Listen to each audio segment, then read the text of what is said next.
అందరికీ శనార్థులు దిల్దార్ వార్తలకి స్వాగతం. Good news అంటే గుడ్ న్యూస్ ఏరా ఇది.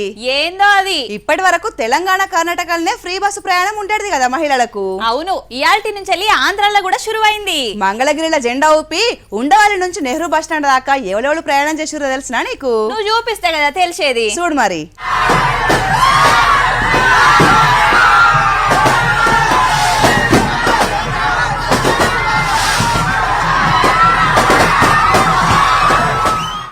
ఎక్కండమ్మా ఎక్కండి, ఆర్టీసీ బస్సు వచ్చింది, ఆధార్ కార్డు ఇవ్వండి, ఎక్కడికంటే అక్కడికి పయనించండి అని అంటున్నారు కదా ఆంధ్ర ఆర్టీసీ సిబ్బంది. సీఎం చంద్రబాబు సారు చిన్న సీఎం పవన్ కళ్యాణ్ సారు బస్సులో ఎక్కి స్త్రీ శక్తి పథకం కింద మహిళలకు ఆర్టీసీ బస్సులో ఫ్రీ ప్రయాణాన్ని షురువు చేసిర్రు.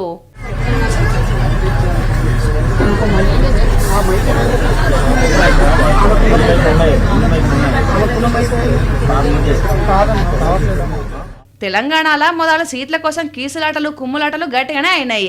ఆ తర్వాత ఫుల్ సక్సెస్ఫుల్ గా నడుస్తున్నది. ఆంధ్రాలో కూడా మొదలు చిన్న చిన్న లొల్లుళ్ళు జంజాటాలు అవుతాయి. అయితే బాబు గారి తమ్ముడైన ఎమ్మెల్యే గారు ఈ కాడికెళ్ళి కట్టుకున్నోళ్ళు ఆడోళ్ళ జోలికి పోవద్దు, పోతే ఇట్లా అవుతుందానికి వచ్చిండు. ఇది వరకులాగా మన ఇంట్లో మన వాళ్ళు ఏమన్నా భర్త ఇసుక్కుంటేనా కొంచెం కసురుకుంటేనా ఎవరు పడాల్సిన బాధ్యత లేదు. హ్యాపీగా ఫ్రీ బస్ ఎక్కేసి ఇంటికి వెళ్ళిపోవడం, వాళ్ళే డబ్బులు ఛార్జీలు పెట్టుకుని పరిగెట్టుకుంటూ వచ్చి మనల్ని మళ్ళీ తీసుకెళ్తారు.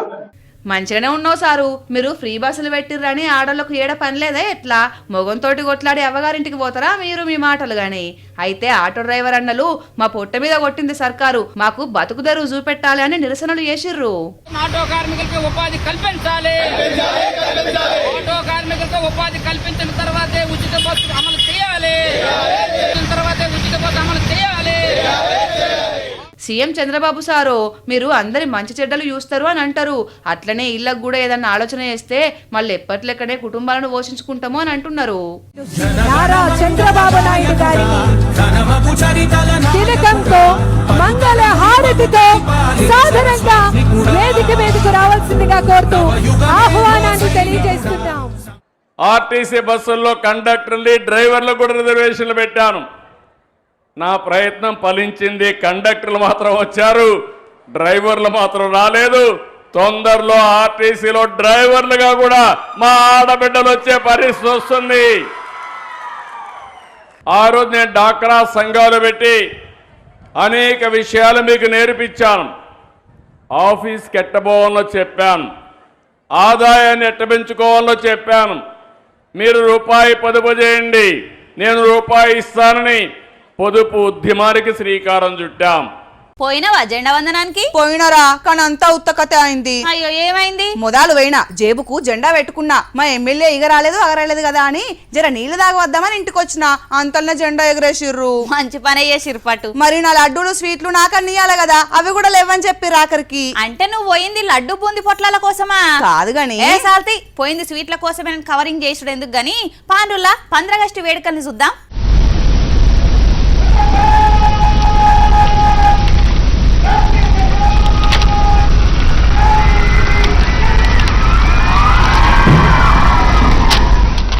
డెబ్బై 79వ స్వాతంత్ర దినోత్సవ వేడుకలు తెలంగాణ అంతటా దిల్దార్గా చేసిండ్రు. ముఖ్యమంత్రి రేవంత్ రెడ్డి సారు గోల్కొండ కోట మీద జెండా ఎగరేసిండు. పబ్లిక్ కు చెప్పినట్టు అమలు చేసినాం, ప్రజాప్రభుత్వం ఏలువడిలా ఎవరికి ఎసొంటి కష్టాలు రాకుండా చూసుకుంటున్నాం, పథకాలు పక్కాగా అమలు చేస్తామని చెప్పిండు. అయితే ఈ నడుమ నీళ్ల పంచాయతీ నడుస్తున్నది కదా, ఇక దాని మీద కూడా మాట్లాడిండు. కృష్ణానది గోదావరి జలాల్లో మన వాటాల సాధనలో రాజీ పడే సమస్యనే లేదు. ఆనాటి నుంచి ఈనాటి వరకు తెలంగాణ ప్రజల పోరాటమే సాగునీరు తాగునీరు సాధించడం. అలాంటి తెలంగాణ ప్రజల భావోద్వేగమైన పేగుబంధం సాగునీటి ప్రాజెక్టులు. కృష్ణా గోదావరి నదులలో ప్రతి చుక్క తెలంగాణకు రావాల్సిన వాటాను సాధించి ఎవరి ఒత్తిడికి లొంగేది లేదు, ఎవరి ఆరోపణలకు బెదిరేది లేదు. 4 కోట్ల తెలంగాణ ప్రజల పక్షాన నిటారుగా నిలబడి కృష్ణానది గోదావరి నదుల్లో తెలంగాణ హక్కులను సాధించుకుంటాం. మన ప్రాంతానికి సాగునీరు తాగునీరు అందించినాకనే మిగతా ఎవరికైనా నీరు. తెలంగాణ సీఎం అట్లా, ఆంధ్ర సీఎం ఇట్లా. ఉత్తరాంధ్రకు గోదావరి నీళ్లు అందిస్తాం. రాయలసీమను సస్యశ్యామలం చేసేందుకు గోదావరి వృధా జలాల్ని పోలవరం నుంచి బనకచెర్లకు మళ్లించాలని నిర్ణయించాం. సముద్రంలోకి పోయే వృధా నీటిని వినియోగిస్తాం. ఈ ప్రాజెక్టుతో ఏ రాష్ట్ర నీటి ప్రయోజనాలకు నష్టం వాటిల్లదు. ఎవరూ అభ్యంతరం చెప్పవలసిన అవసరం లేదు. వరదలు వచ్చినప్పుడు ఎగువ రాష్ట్రాలు నీటిని విడుదల చేస్తే దిగువ రాష్ట్రంగా ఆ నష్టాలను కష్టాలను భరిస్తున్నాం. దిగువ రాష్ట్రంగా అదే వరద నీటిని వాడుకుంటామంటే అభ్యంతరాలు ఎందుకని అడుగుతున్నా. ఇక జిల్లాల మంత్రులు జెండా ఎగరేస్తే కారు గుర్తు ఆఫీస్లా రామన్న జెండా ఎగరేసి పోరాట యోధులం మళ్ళా మేమే పవర్లకు వస్తామని చెప్పుకొచ్చిండు. ఏ పరాయి పెత్తనం వద్దని మనం పోరాడి తెలంగాణను సాధించుకున్నాము. ఎందుకంటే స్వాతంత్రం అంటే కేవలం ఒక స్వతంత్రంగా అడ్మినిస్టర్ చేసుకునే అధికారమే కాదు, ఆత్మగౌరవంతో బతికే ఒక పరిస్థితి, ఆర్థిక స్వావలంబనతో బతికే ఒక పరిస్థితి. అట్లాంటి పరిస్థితిని కేసీఆర్ గారి నాయకత్వంలో మనం 2014లో తెలంగాణ సాధించుకోవడం ద్వారా మనం అర్జించుకుంటే ఈరోజు పూర్తి భిన్నంగా దానికి పరాయి వాళ్ళ పాలన పోయింది, ఢిల్లీ కిరాయి పాలన మొదలైంది అనే విధంగా ఢిల్లీ పార్టీల పెత్తనం మళ్ళీ ఒక్కసారి తెలంగాణ మీద నడుస్తూ ఉన్నది. తెలంగాణ అసెంబ్లీ సెక్రటేరియటే కాదు 1000 స్తంభాల గుడి ప్రాజెక్టులు పేరువైన కట్టడాలన్నీ గిట్ల 3 రంగుల లైట్ల వెలుగులలా మెరిసిపోయినాయిలా. ప్రియమైన మోడీ సార్కు నమస్కరించి రాయినది. ఏందో తమరు నమస్కరించి రాసేది. మొన్న ఉత్తరం పంపిండు మోడీ సారు, ఈ తాప ఎర్రకోటకు రావాలనమ్మా నువ్వు అని. అబ్బో మరి నువ్వు ఓకపోయిన జెండా ఎగరేసిండు కదా. పిఎంఓకు మన నేనే ఉత్తరం రాసిన, రావడం లేదు వీలైతే లేదని. పొంకనాల పోషమ్మకు 3 ఏడ్లు 30 దొడ్లు అన్నట్టు బిల్డప్లు వద్దు గాని పా ఎర్రకోట సంబరాలు చూద్దాం. Newer sensibilities and needs and continuity.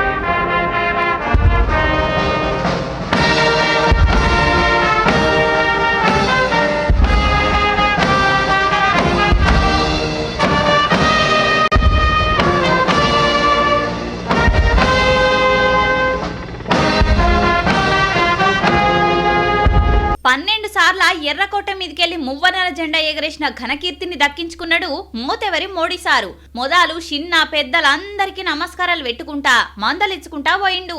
ఊకూకే పాకిస్తానోళ్ళు nuclear bomb అని అంటున్నారు కదా, ఇక మోడీ సారుకి ఇట్లా వార్నింగ్ ఇచ్చిండు. न्यूक्लियर की धमकियों को अब हम सहने वाले नहीं हैं। न्यूक्लियर ब्लैकमेल लंबे अरसे से चलाया, अब वो ब्लैकमेल नहीं सहा जाएगा।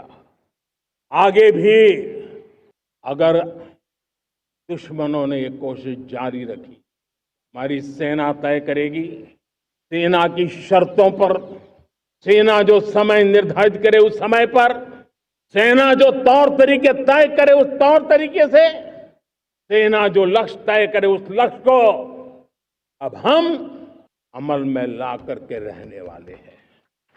79వ స్వాతంత్ర దినోత్సవ వేడుకలను ఢిల్లీనే కాదు దేశమంతటా దిల్ ధార్గా చేసిండ్రు. అగ చూడుండ్రి, ఇండియా గేటు, పార్లమెంటు, పేరువైన కట్టడాలను గిట్ల ముద్దుగా ముస్తాబ్ చేసిండ్రు. సిరమ్మ చెప్పు, మనకు మనమే సందమామంత సక్కదనంగా ఉన్నామో అని అనుకుంటాం కదా. అనుకునుడేంది, ఉన్నా కూడా అద్దంలా సందమామ ఎంత సక్కంగా కొడుతుందో నేను అద్దంలో చూసుకున్నప్పుడు కూడా గంతే అనిపిస్తుంది నాకు. సందు దొరికితే చాలు సందమామ సందమామ అని కథలు చెప్తావుగారా నువ్వు. అసలు సందమామ కథ షురు చేసింది నువ్వు అనుకుంటా. అవును, నాదే తప్పు. కానీ మనకు మనమే అందంగా ఉంటాం అనుకుంటే ప్రకృతిలోని అందాలను చూస్తే మురిసిపోవాల్సిందే. నువ్వు లజుడుర్రి.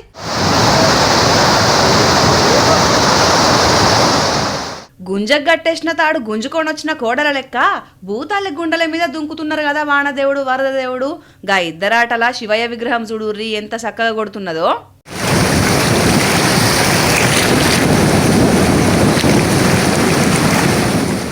రాజమౌళి సినిమాలో కూడా గింత చిత్రం చూడలేస్తామో లేదో కదా. సరే గా వరద జయంగా అంతా ఆగమే అని తెలిసిందే, దాన్ని ఎవరు ఆపలేరు కదా. కానీ గీ శివయ్యను చూస్తుంటే కైలాసంలో ఉన్న దేవుణ్ణి చూసినట్టే ఉన్నది కదా. చుట్టుపొంటి గుట్టలున్నాయి, పచ్చని పొలాలు మునిగినాయి, అలుగుబారుతున్న ఊక చెట్టు వాగు జయంగా వనపర్తి జిల్లా కొత్తకోట దిక్కుగా అనొచ్చింది గీ చిత్రం. గంగమ్మ ఒడిలో శివయ్యని చూస్తుంటే చూపు తిప్పుకునుడైతదా చెప్పుర్రుల్లా.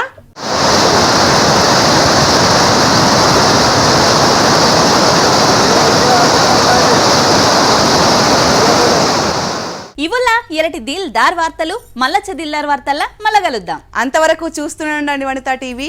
నమస్తే.